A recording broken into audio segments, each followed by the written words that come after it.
Hi guys, today I'm going to talk about the 3 types of women that you do not want to date. These are the women you want to stay away from at all costs. So based on my experience, the first kind of lady is definitely the most dangerous. It's the person with father issues who lacked a good father figure as a child. If you're a guy with young daughters, I strongly suggest reading this book by Dr. Kevin Lemon. It will educate you how to nurture your kids without ruining them so they can function as adults. But these ladies with father issues who grew up without a strong male role model in their homes are a nightmare. Now, this does not necessarily imply that the father was or was not at home. It may instead imply that he was only a piece of furniture in the household who never interacted with his children. Or, due to a divorce or constant travel, he could have been one of these in and out parents. Spending time with the young girls is not enough.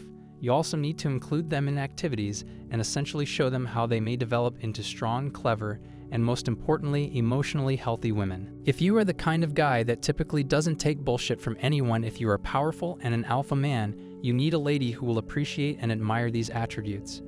If you're the kind of person that is dedicated, diligent, and developing an empire. If a woman grew up with a strong male role model, it could have been an uncle or a grandfather who taught her what a man should be like being able to get down on the floor and play with his little girl, engage her in conversation, take her places, and have daddy-daughter events. The male role model doesn't even have to be the father. One of the first questions I ask a new woman I start seeing is, how is your relationship with your parents? If the answer is entirely absent, or she had a strained relationship with her father, that alone raises a massive red flag. Simply said, it's best not to date a lady with daddy issues. Although they're not always obvious, if you ask someone about their childhood and how they got along with their parents, they'll likely start talking about their fathers, and you'll start to hear about the patterns that emerge. It's crucial to focus and pay close attention to these patterns. If a girl has unresolved issues with her father, one thing that frequently occurs is that she may attempt to settle them with the current male in her life. So even though you could be a terrific person, she might have had a bad parent or a bad upbringing.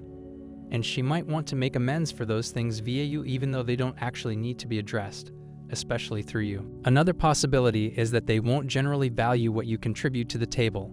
You're a successful man, or you may be the firstborn, the alpha, or an entrepreneur if you contribute a lot of value because you get things done here. They don't value it if they didn't grow up in a home with a person like him around. Not at all. They just don't care about it. So even if you may have worked hard to achieve your goals or reach where you are in life, she won't respect it because she didn't value it when she was a kid. Why would a grown lady appreciate it if she doesn't understand the value it holds? She just does not. It can come to be all about her, or she might not recognize the kind of power and worth you bring to the table. So even if a guy was an option for her as a child, she will most certainly not put him first in her life as an adult. She will have him as a choice. If something doesn't suit her taste at the moment or doesn't fit her needs, she may find it extremely simple to leave. So once more, this is just an easier way to live. Just go the other way if you see a woman who is having father issues. One cautionary note though, don't mistake women who have had strong male role models in their lives for fathers who are labeled. What I'm trying to say is that there are women out there today who have had father figures in their lives but have lived literally for their personal service. You only notice this when you become an adult. This is how it seems when she says, I need to do this or that, or I need to move something in my house. The father will stop what he's doing and go over to her house to move furniture, paint the walls, hang chandeliers, and do other things that the girl could have done herself or through hired labor. Yet even as a grown woman, she thinks she's still a little princess and calls her daddy for every little thing to handle and resolve. She will anticipate this from you as a male, since over time, these actions have feminized the father. She'll expect you to go above and beyond to take care of her, since that's the experience she experienced. So that's the one warning you need to be aware of. As a result, she has a totally devoted feminized father who will always put her needs ahead of his own. The second type of woman you should aim to stay away from is one who needs saving and rescuing.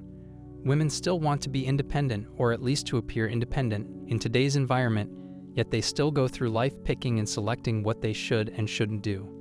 It's as though I want to vote and have rights. However, when it comes to other matters, such as occasionally picking up the check when you visit a bar or restaurant, they say, oh, that's okay. I don't want to deal with that because I've got this stuff over here and I get to be a lady, so I'd rather be served, thank you. You're essentially dumping cash on them as though you had to help or save them as a duty for life. Therefore, avoid ladies like these.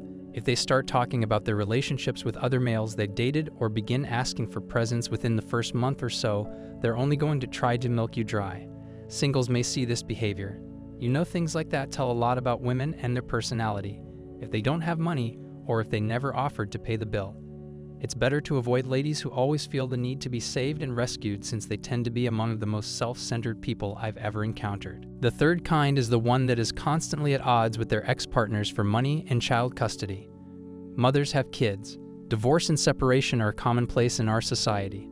I just don't see why a child needs to have an equal amount of time with both parents, male and female. I mean, what if the male parent is a complete degenerate, deadbeat criminal? When it comes to custody, which is basically simply about money, child support, and other things like that, there is absolutely no reason why there should be fighting in court. It should go to the parent who can fund the child's life and living. Without a shared parenting schedule, or if the kid spends the most of the time with one parent, the father will lose out, since he will have every other weekend or Wednesday night dinners, and he will have little control over or exposure to his child. If you see a single lady, chances are she's been divorced because of the abundance of resources and money being thrown at the situation. Avoid separated ladies at all costs. They just cause problems. They haven't yet come to an amicable agreement over their divorces, but if you come across a lady who has a kid and is frequently at odds with her ex, there may be drama around finances, custody, and support. You do not require that. There are many women in the world who, despite having children, have moved on from that and are happy with their ex.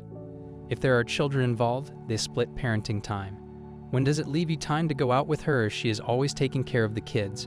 From your point of view, is the second problem.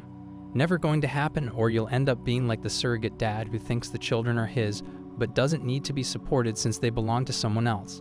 Stay away from women who are constantly arguing with the ex over money, child support, or custody. So just make sure you're well aware of these three particular types of women before you want to move ahead with your relationship.